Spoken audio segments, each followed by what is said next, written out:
Namaskar viewers, hello and welcome to Sansad TV. I am Teena Jha, you are watching Perspective.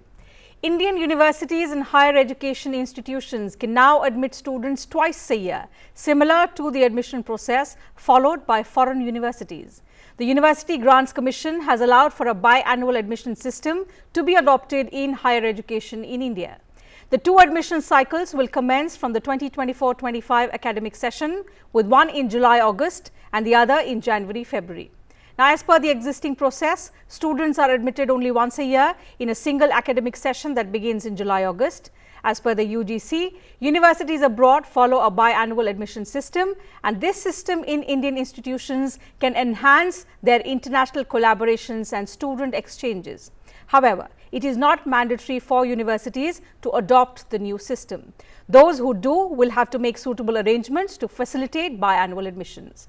In Perspective today, we analyze the need and purpose of the biannual admission system in the country, how beneficial it will be for the students, and how the higher educational institutions will now have to prepare to implement this new system.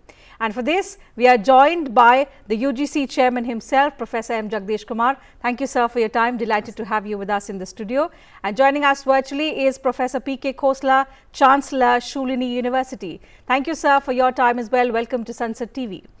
Professor Kumar, the first question to you first, sir, and the basic question which comes to everyone's mind is, what is the key objective behind bringing this new system? Well, the key objective is, if you look into NEP 2020, we have set a goal of achieving gross enrollment ratio of 50% in higher educational institutions by 2035. Yeah.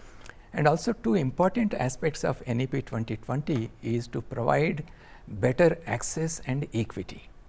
And this can be done only when the institutions, while trying to be centers of excellence to provide high quality education, they should also increase the intake. That is one route of increasing the GER.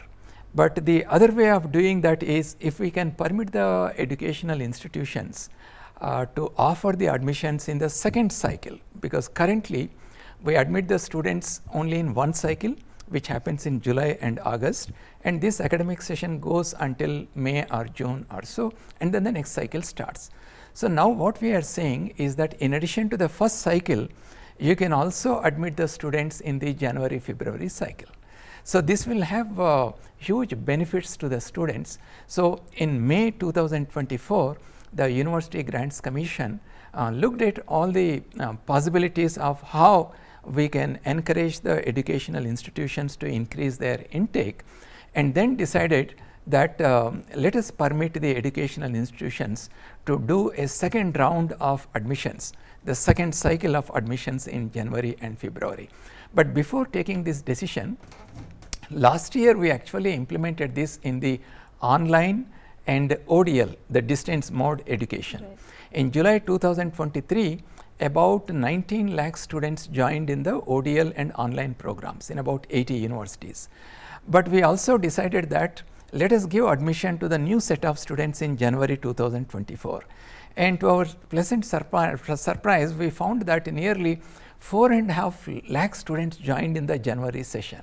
So this is a clear indication that there is a huge interest for the students, and these nearly 500,000 students, they would have missed their admission, and they would have been forced to wait for one full year had we not opened the admission process in the second cycle in January and February. Right. And keeping all these things in mind, we have decided to take this decision. But however, as you rightly said, this is not a mandatory requirement for the educational institutions.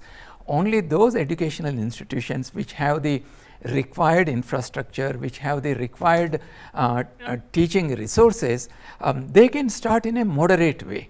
They don't have to start the admission process for all the programs in the second cycle. Okay. So they can start slowly. So let's hear from the Chancellor himself, Dr. Khosla, who we have with us on the program. Dr. Khosla, so while it's going to benefit a number of students who miss out on the admission cycle, the conventional time of July, August, how are the universities looking at this move? The UGC has in fact experimented it at a smaller scale in open learning and in online courses. Now they want to replicate it in the bigger universities. But what is the university's reaction to this move? Well, ma'am, I endorse the comments of the Honorable Chairman UGC that this is going to revolutionize higher education in the country. You see, we have seen in the past, 1 year is a very long period. And the students sometimes they have reappear or they have failed. There will be no opportunity for them to clear and take the chance. As has been said, this will increase enrollment and also open the gates for increase and then meet the national targets which we want that India should move at par with the other countries as far as higher education is concerned. Right. I strongly support it. It is a very progressive step and my full appreciation for that, because in my 8-decadal experience of higher education and my life, I find this is a revolutionary step. So how are we going to ensure that our universities actually start making preparations, even though it's not mandatory for now, but it will be important if we want this system to be adopted at a larger scale. The bigger universities will have to take a lead. What are the kind of preparations, if I may ask you, that may have to undergo, that the universities may have to undergo in order to implement this system successfully? Ma'am, the question is, first is the willpower, whether you prove it or not. If we say yes, then everything is achievable. Higher education is dynamic, it changes, it has to change. And of course, resources will be required, faculty addition is needed. And obviously, even the enrollment increases, then the infrastructure is also required to be there. However, as has been said, it is not mandatory, and it's only those universities which in the initial stages don't have the resources or willpower or want to do it, they will definitely come forward. And private universities are surely going to take a benefit of that, because they can better, I will say, manage the resources, financial obligations as per the government, because the sanctions take time and there are many obstacles in the way. I think in a nutshell, this is a progressive step. This will help the nation to move at par with the Western world.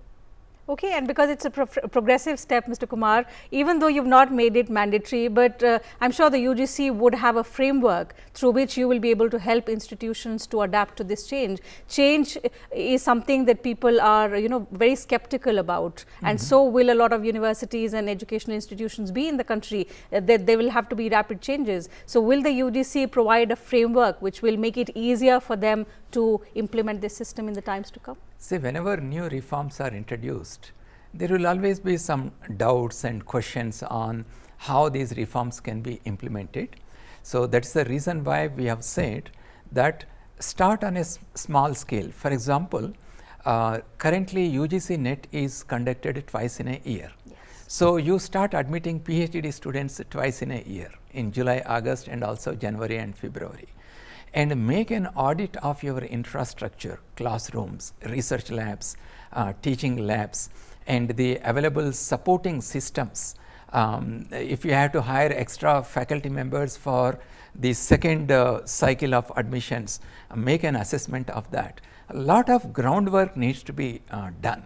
So therefore, the universities and colleges will take some time to adopt this, because there is a lot of groundwork that needs to be done. And only those universities which have the willpower and which are committed to reach out to large number of students, they will start using this facility that we are creating as a regulator to all the universities and colleges. Dr. Khosla, the fact that PhD admissions, as Professor Kumar said, would be easier to implement. But what about those exams wherein entrance tests will have to be conducted? So, how will the universities be willing to go the extra mile, because it clearly is going to increase work on part of the universities, the administration of the colleges of the universities? I think at the national scene, the exams are also held by the different bodies, and also by some other universities undertake their own admission tests. So a common entrance test, even for higher education, will be an important step toward this direction. And secondly, in the process, the students which are drop-offs in first semester or second semester, they can come to the universities. I think in general, to start with, some problems do come, but eventually we have to look at the system. It is successful everywhere in the world. Why it should not be successful in India? Because we are saving time, we are saving resources, and human resource and human time is a very important component of our life. And this way, I think I see a great advantage in this type of the change which the government of India intends to bring about. Okay, so we are simply adapting a procedure which is already prevalent in several countries, but you've also said no, that not this in is our country also. In IITs for decades, we have been admitting students in 2 cycles, in July as well as in January. It's not that we are adopting or following a process which is there globally. It's already there in our IIT system, but in the university and college system, we have never adopted this, and we want to replicate it at a larger because our UGC rules do not permit. Now we are becoming, as a regulator, we are facilitating more opportunities for the educational institutions. So that's the reason why I am saying that this is an opportunity that universities can use and grow over a period of time.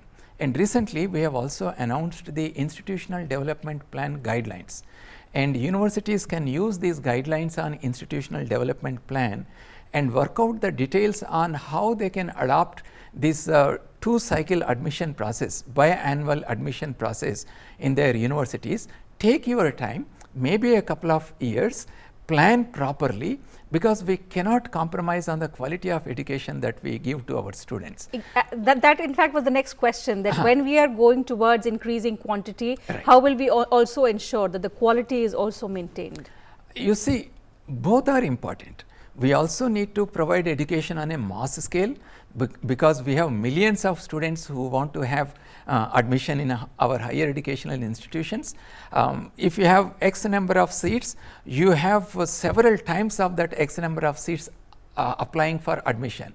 So those who cannot get the admission in the universities and colleges, they also need an opportunity to come back to the universities. So the second cycle of admission will provide an opportunity to those students. And how will it facilitate international collaborations, student exchanges, as the UGC has mentioned? Yes, this is where I would like to say that most international universities have biannual admission process, and the students who study in those countries are also used to biannual admission process. Yes. Currently, we have about 50,000 foreign students working, studying in India. If you introduce biannual admission process, it is quite possible that we can actually admit the international students both in the first cycle and also in the second cycle. So this is another added advantage that we will have. We not only increase the intake of our own students, it also has the potential of bringing in more international students into our country. Okay, Dr. Khosla, the fact that it all sounds very good. We have that system in IITs, and now we want the other institutions also to follow the same model. How willing will the institutions, will the universities be in bringing about rapid amendments to their regulations, and also with regard to the costs, because it may also incur significant costs as far as the institutions and the universities are concerned, sir? Well, I would like to divide the issue in 2 parts. One is private universities, another is the government universities. Right. Private universities will be happy in a way they can meet the challenge. Chairman sir talked about the PhD program. Yes, I endorse that. We were earlier holding one-time PhD. If a student wants to do his PhD in January and the admissions are held, then the other batch has to wait for another 8-10 years.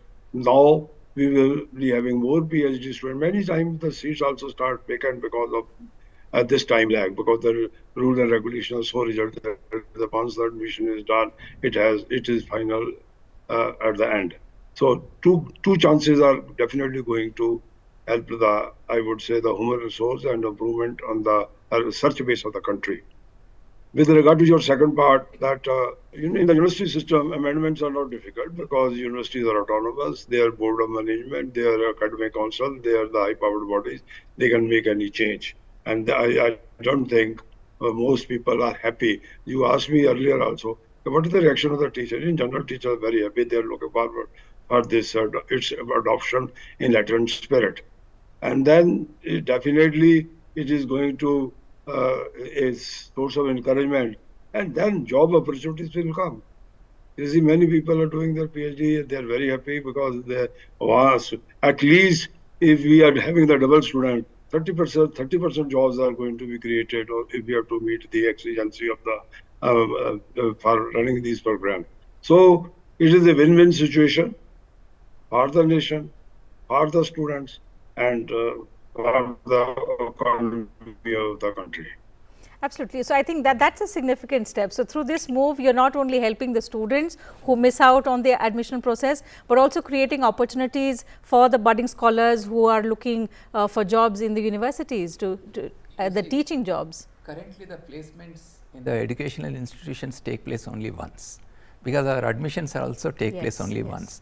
So with biannual admissions, the placements also can take place twice. So this way, both the students and also the recruiters will be benefited.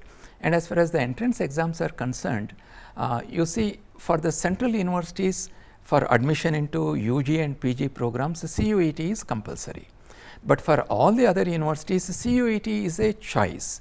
Many universities, they conduct their own entrance examination, or they use a combination of CUET scores, their own entrance examination, or the board marks. So therefore, a large number of universities, they can actually conduct the biannual admission process using their own admission procedures.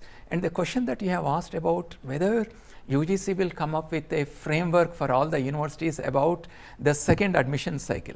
You see, every university has different kinds of infrastructure, different kinds of resources. They will have their own challenges. And they may like to start maybe fewer programs or more programs. Therefore, there cannot be a generalized framework. Every university has to work out by making an audit of their capabilities and what programs they want to start, and then launch these programs. Let's hope they do it very soon, because it's a very promising step to begin with, a bold one to say, because it's going to help students, it's going to enhance job opportunities in the country. So I won't ask you any more questions on this. Perhaps it looks very clear, but you know, in line with the NEP, this is one step that you have taken to bring our higher educational institutions at par of the global institutions. Right. What else is in the pipeline, sir? The NEP has promised a complete transformation of the existing educational system. So what is on the anvil of the UGC? What can we expect next from the body? There are many things that we are in the process of implementing. For example, the National Credit Framework, the multidisciplinary education that we want to provide to our students, and strengthening the research ecosystem in our universities, and improving the quality of education that we are providing in our educational institutions. And one of the activities that we are doing is encourage as many educational institutions as possible to come for assessment and accreditation, because that will act as a benchmark on the quality of education that these institutions are providing. And the other important thing that we are doing, and we want to increase it at the scale at which we are doing, is the introduction of digital technology in the academic governance. For example, every student will now get a unique ABC ID. We call this APAR ID, right from class 1 to the PhD level. And every student's educational journey in terms of the grades that they are earning and the transcripts that they get every semester, every year, everything will be made digitally available on the ABC platform, so that even the employers can verify the veracity of these certificates and the learning outcomes of these students using digital technology. So this is one of the largest DPIs, the digital public infrastructure in education, that we are building in our country. And the other important thing on which we are working is the capacity building of our teachers, because the teachers also have to adjust to the changes that are coming in the higher education in terms of improved pedagogical approaches, the absorption of technology, and introducing better assessment methods for the students, and understanding that students can learn through different modes of learning.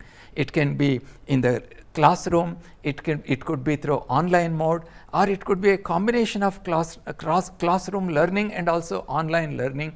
So these are a lot of changes that are coming, and our teachers have to be prepared to understand the adoption of these processes and the consequence of these processes. So there are many such things that we are doing currently as part of implementation of NEP 2020. You've mentioned a host of transformative steps that are being taken to change the face of educational sector, bring it at par with the global standards. Dr. Khosla, if I may ask you about your university, sir, how are you ensuring that all of this that Professor Jagadesh Kumar spoke about are eventually implemented in your university? What steps are being taken by you and your administration to ensure that NEP's vision becomes a success, sir?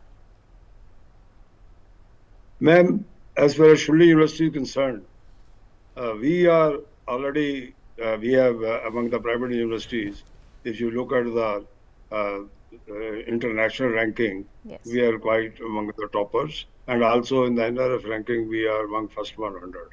So we ensure that the Indian university should be competing with the world universities. If I just give you the background, what and where we stand in India, I, as an old man, many times wonder why India is lagging behind in international ranking. In the Times Higher Education, India is among at the 150th level. In the QS, also near about that.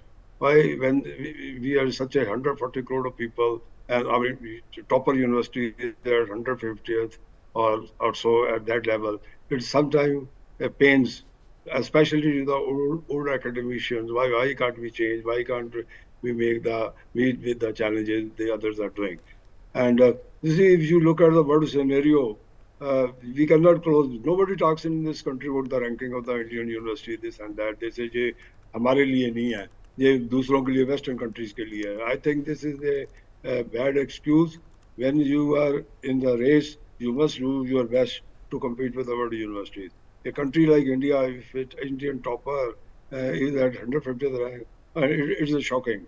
And we must look at this angle that I think the type of this change which is coming up, they will help to improve us.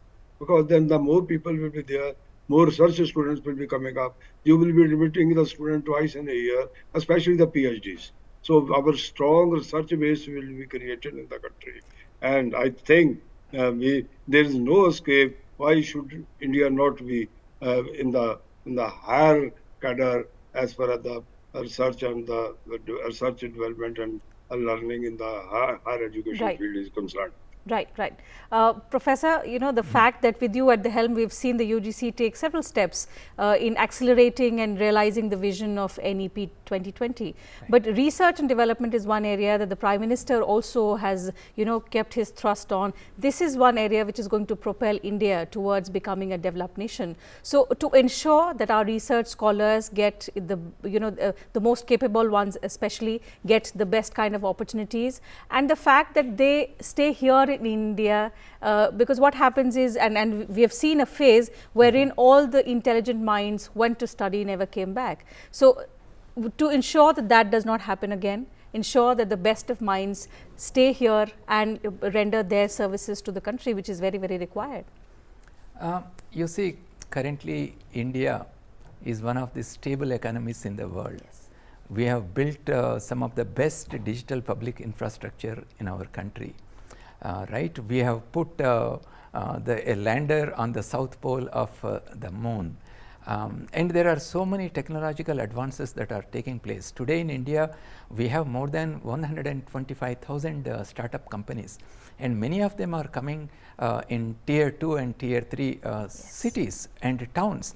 It means that our younger people are very, very talented. they are very, very aspirational. It is not that all intelligent people are going abroad. Not anymore, not anymore. Right. So there was a phase, that's what I mentioned. There was a phase when this happened, now this has changed. Right.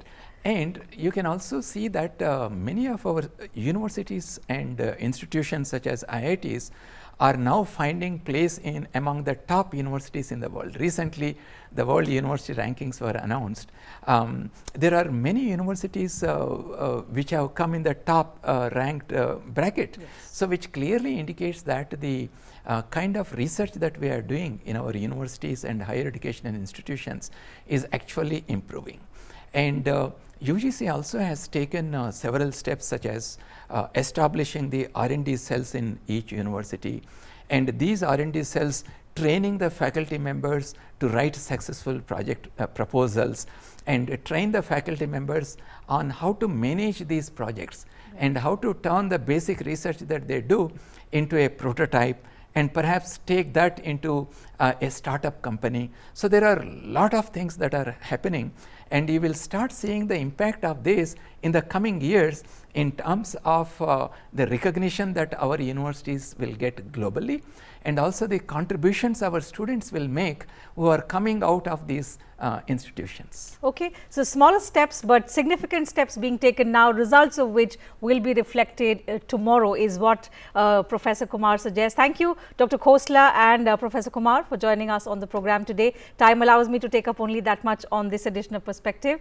and thank you very much to you viewers for your time as well. It's a wrap. I'll see you same time tomorrow. Take good care of yourselves.